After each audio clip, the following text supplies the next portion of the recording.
Man versus wild की शुरुआत हुई थी 2006 में, लेकिन उससे 10 साल पहले मतलब करीब करीब 1996 बेयर अपने आर्मी की ट्रेनिंग कंप्लीट करके अपने दोस्तों के साथ अफ्रीका में छुट्टियां मना रहे थे। वो एक दिन अपने दोस्तों के साथ स्काई डाइविंग करने के लिए जाम्बिया में गए थे। बेयर को पहले ही बहुत एक्सपीरियंस था एरोप्लेन से छलांग मारने का। पूरी तैयारी हो गई थी। एक एक करके सभी दोस्तों ने छलांग मारी और बेयर ने भी अपने पैराशूट के साथ छलांग मारी। करीब करीब 200 किलोमीटर प्रति घंटा की रफ्तार से बेयर जमीन की तरफ गिर रहे थे। 15,000 फीट, 10,000 फीट, 5,000 फीट और कुछ समय बाद बेयर जमीन से सिर्फ 3,000 फीट की ऊंचाई पर थे। बेयर ने पैराशूट की रस्सी खींची, लेकिन बेयर की स्पीड कम हो ही नहीं रही थी। जब बेयर ने ऊपर देखा तब पैराशूट की रस्सियां एक दूसरे में उलझ गई थी। बेयर बहुत तेजी से जमीन की तरफ गिर रहे थे। उन्होंने बहुत ट्राई किया रस्सी खोलने का, लेकिन रस्सी एक दूसरे में और भी उलझ रही थी। देखते ही देखते बेयर झाड़ियों से टकराकर जमीन पर नीचे गिर गए। जमीन पर गिरने के बाद बेयर को ऐसा लगा कि उनकी रीढ़ की हड्डी में किसी ने पत्थर घुसा दिया हो।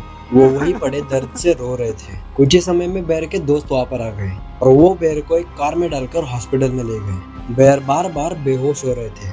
कुछ टाइम बाद डॉक्टर बेयर को एक इंजेक्शन देते हैं।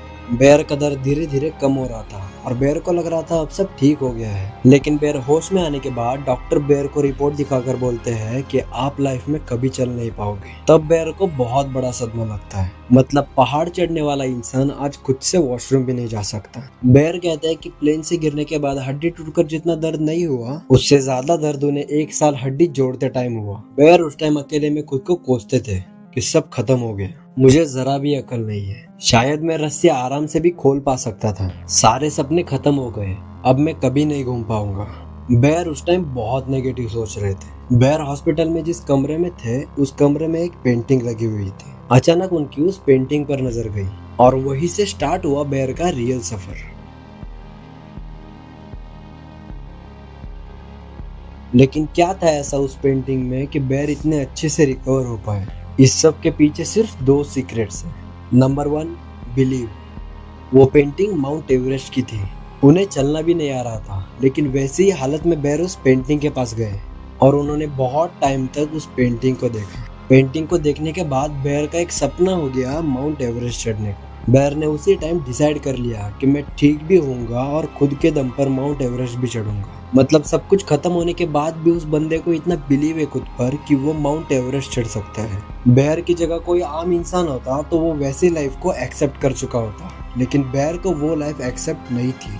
थोड़े ही समय बाद बेयर ने रिकवर होकर माउंट एवरेस्ट चढ़ने की तैयारी शुरू कर दी। वो दिन उनके लिए बहुत इंपॉर्टेंट था जब उन्होंने माउंट एवरेस्ट की चढ़ाई स्टार्ट कर दी। लेकिन चढ़ाई करते टाइम बेयर को फील हुआ कि उनके पैरों तले जमीन खिसक रही है। जब उन्होंने नीचे देखा तब जमीन में बड़ी दरार आ गई थी। जब तक वो कुछ करते तब तक बेयर नीचे दरार में गिर गए। पत्थरों से टकराते टकराते बेयर नीचे गिर रहे थे, लेकिन वो अचानक गिरते गिरते एक रस्सी से लटक गए। लेकिन वो थी तो एक रस्सी ही, कितनी देर टिकती? बेयर को ये बात पता थी कि ये रस्सी ज्यादा देर नहीं टिकेगी, इसलिए बेयर ने अपने हाथ और पैर की ताकत लगाकर खुद को टिका कर रखा। कुछ ही समय बाद उनको ऐसा फील हुआ कि उन्हें कोई ऊपर खींच रहा है और वो दूसरे कोई नहीं, उनके ही दोस्त थे। वहां से निकलने के बाद बेयर को डॉक्टर बोले कि आपको आराम करना पड़ेगा, आपको आराम की जरूरत है। लेकिन बेयर गिव अप करने को तैयार नहीं थे। उन्होंने कुछ दिन आराम करने के बाद फिर से चढ़ने की तैयारी शुरू कर दी। उस टाइम मौसम बहुत खराब था, लेकिन कुछ भी करके बेयर को ऊपर चढ़ना ही था। कुछ टाइम बाद बेयर तीसरे कैंप तक पहुंच गए थे। 3rd कैंप, उसे डेड जोन भी कहते हैं, क्योंकि वहाँ पे ऑक्सीजन लेवल कम होने के कारण बहुत सारे लोगों की डेथ हो जाती है। आसपास डेड बॉडीज देखकर बेयर को बहुत घबराहट हो रही थी, लेकिन फिर भी उन्होंने चढ़ना बंद नहीं किया और आखिरकार एक टाइम के बाद बेयर दुनिया के सबसे ऊंचे पहाड़ की चोटी पर थे। उन्होंने जो सपना देखा था वो सपना पूरा हो गया था। उसके बाद बेयर फेमस होने लगे। 2006 में बेयर को डिस्कवरी चैनल ने बहुत बड़ी अपॉर्चुनिटी दी, मैन वर्सेस वाइल्ड के रूप में। वही मैन वर्सेस वाइल्ड जो हम बचपन में देखते थे।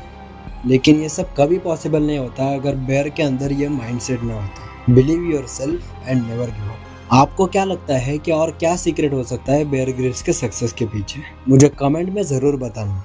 अगर ये वीडियो आपको पसंद आई हो तो अपने दोस्तों के साथ शेयर जरूर करना। तो मैं हर्षद आपकी हेल्प के लिए हमेशा रहूंगा सोलफ्लुएंस कम्युनिटी के साथ।